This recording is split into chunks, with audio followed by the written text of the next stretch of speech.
Technique easy এডুকেশনের পক্ষ থেকে তোমাদের জন্য রইল অনেক অনেক শুভকামনা। আশা করি তোমরা অনেক বেশি ভালো আছো। আজকে আমি যে অঙ্কটা করাবো সেটা সমান্তর ধারার একটা বাস্তবধর্মী অঙ্ক। দেখো যে ব্যাপারটা সেটা হলো বলা আছে এক ব্যক্তি 2500 টাকার একটি ঋণ কিছু সংখ্যক কিস্তিতে পরিশোধ করতে রাজি হন। মানে একজন ব্যক্তি 2500 টাকার ঋণ নিয়েছে, সেই ঋণটা কিছু সংখ্যক কিস্তিতে পরিশোধ করতে রাজি হন। প্রত্যেক কিস্তি পূর্বের কিস্তি থেকে 2 টাকা বেশি। বলা আছে যে প্রত্যেক কিস্তি পূর্বের কিস্তির থেকে 2 টাকা বেশি, মানে প্রথম কিস্তিতে যদি সে 1 টাকা দেয়, দ্বিতীয় কিস্তিতে 2 টাকা বেশি দিবে, মানে তার 3 টাকা দিবে। তৃতীয় কিস্তিতে আরও 2 টাকা বেশি দিবে, মানে 5 টাকা দিবে। চতুর্থ কিস্তিতে সে দিবে 7 টাকা। এইভাবে বলা আছে যে প্রত্যেক কিস্তি পূর্বের কিস্তি থেকে 2 টাকা বেশি। যদি প্রথম কিস্তি 1 টাকা হয় তবে কতগুলো কিস্তিতে ওই ব্যক্তি তার ঋণ শোধ করতে পারবেন। মূল কথা হচ্ছে একজন ব্যক্তি সে 2500 টাকা ঋণ নিয়েছে, তো ঋণ নেওয়ার পরে বলছে যে সে কিস্তিতে টাকাটা পরিশোধ করবে, কিছু কিস্তিতে। তো কয়টা কিস্তিতে সে টাকাটা পরিশোধ করবে সেটাই বের করতে বলা আছে। তবে এখানে শর্ত দেওয়া আছে যে বলা আছে প্রত্যেক কিস্তি পূর্বের কিস্তি থেকে 2 টাকা বেশি হবে। যদি প্রথম কিস্তি সে 1 টাকা হয়, প্রথম কিস্তি যদি তার 1 টাকা হয় তবে কতগুলো কিস্তিতে ওই ব্যক্তি তার ঋণ শোধ করতে পারবে এইটাই বলা আছে। তো মূল তথ্য যে প্রত্যেক কিস্তিটা হবে, মানে একজন ব্যক্তি যে 2500 টাকা নিয়েছে সেই টাকাটা কয়েকটা কিস্তিতে পরিশোধ করবে। মূল কথা হচ্ছে যে সে প্রথম কিস্তিতে যা পরিশোধ করবে পূর্বের কিস্তির থেকে 2 টাকা বেশি পরিশোধ করবে। তো দেখো প্রত্যেক কিস্তিতে মানে প্রত্যেক কিস্তি পূর্বের কিস্তি থেকে 2 টাকা বেশি হবে। এবং যে ব্যাপারটা সে প্রথম কিস্তি 1 টাকা হয়, যদি তার প্রথম কিস্তি 1 টাকা হয় তবে কতগুলো কিস্তিতে ওই ব্যক্তি তার ঋণ শোধ করতে পারবেন। তো দেখো যে ব্যাপারটা প্রথম কিস্তিতে পরিশোধ করবেন কিন্তু 1 টাকা, তাহলে দ্বিতীয় কিস্তি হবে কত?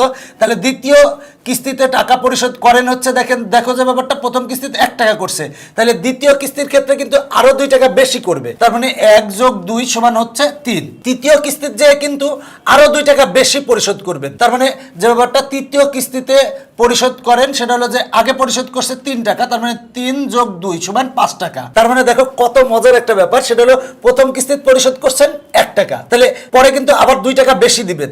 বলা আছে যে প্রত্যেক কিস্তি পূর্বের কিস্তি থেকে 2 টাকা বেশি। তার মানে প্রথম কিস্তির যদি সে 1 টাকা পরিশোধ করে, দ্বিতীয় কিস্তি হবে 1 যোগ 2 সমান 3 টাকা হবে। তৃতীয় কিস্তি হবে কিন্তু 3 যোগ 2, মানে 2 টাকা বেশি পরিশোধ করতে হবে, কারণ বলা আছে প্রত্যেক কিস্তি পূর্বের কিস্তি থেকে 2 টাকা বেশি। তার মানে 3 যোগ 2 সমান 5 টাকা। তার মানে দেখো প্রথম কিস্তি পরিশোধ করবে 1 টাকা, দ্বিতীয় কিস্তি পরিশোধ করবে 3 টাকা, তৃতীয় কিস্তিত পরিশোধ করবেন সে 5 টাকা। এবার চতুর্থ কিস্তিত পরিশোধ করবেন কিন্তু তাহলে 5 যোগ 2 মানে 7 টাকা। তার মানে টাকা পরিশোধের কিস্তি একটি কিন্তু সমান্তর ধারা, এটা একটা সমান্তর ধারা। দেখো 1 যোগ 3 যোগ 5 যোগ ডট ডট যদি লিখি তাহলে এটা একটা সমান্তর ধারা, যার প্রথম পদ দেখো প্রথম পদ কত?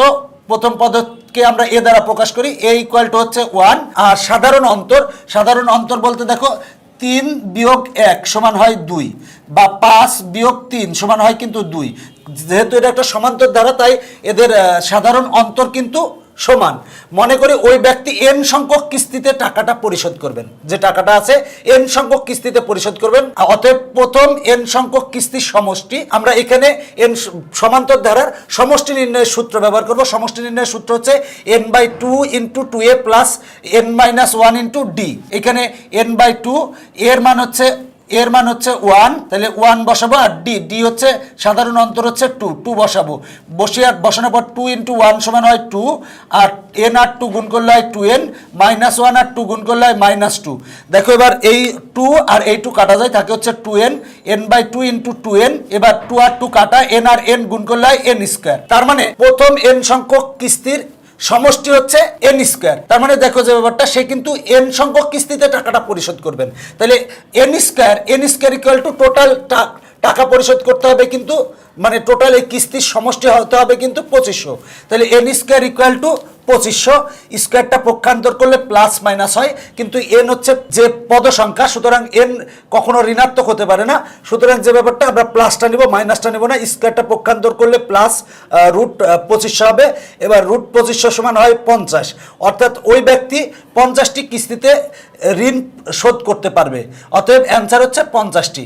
মূল কথা হচ্ছে যে ব্যাপারটা সেটা হলো যে প্রথম কিস্তিতে পরিশোধ করছে 1 টাকা, দ্বিতীয় কিস্তিতে প্রথম কিস্তির থেকে আরও 2 টাকা বেশি করবে, তার মানে 1 + 2 মানে 3 টাকা।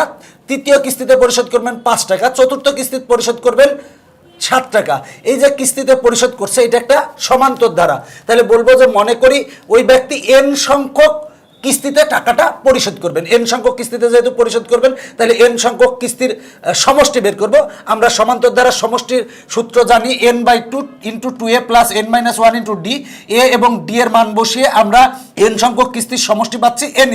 দেখো n সংখ্যক কিস্তির সমষ্টি n² পাচ্ছি, তার টোটাল কিস্তি দিয়ে সে পরিশোধ করবে কিন্তু 2500 টাকা। সুতরাং n সংখ্যক কিস্তির সমষ্টি হচ্ছে n², তার মানে n² = হচ্ছে 2500। এবার স্কোয়ারটা পক্ষান্তর করলে রুট হবে, রুট 2500 মানে হচ্ছে 50, তার মানে 50টি কিস্তিতে তার ঋণ পরিশোধ করতে পারবে। অ্যান্সার হচ্ছে 50টি। এটাই হচ্ছে আমার অ্যান্সার। সহজ একটা অঙ্ক। মূল কথা হচ্ছে যে তুমি n সংখ্যক কিস্তির বলে নিব যে মনে করো ওই ব্যক্তি n সংখ্যক কিস্তিতে টাকাটা পরিশোধ করবে, তাহলে n সংখ্যক কিস্তির সমষ্টি বের করো। মানে সমান্তর, যেহেতু কিস্তিতে যে টাকাটা পরিশোধ করবে এটা হচ্ছে সমান্তর ধারা, তো সুতরাং আমরা সমষ্টি n সংখ্যক কিস্তির সমষ্টি মানে সমান্তর ধারা সমষ্টি নির্ণয়ের সূত্র লিখব। লিখে a এবং d এর মান বসিয়ে আমরা n সংখ্যক কিস্তির সমষ্টি পাবো হচ্ছে n²।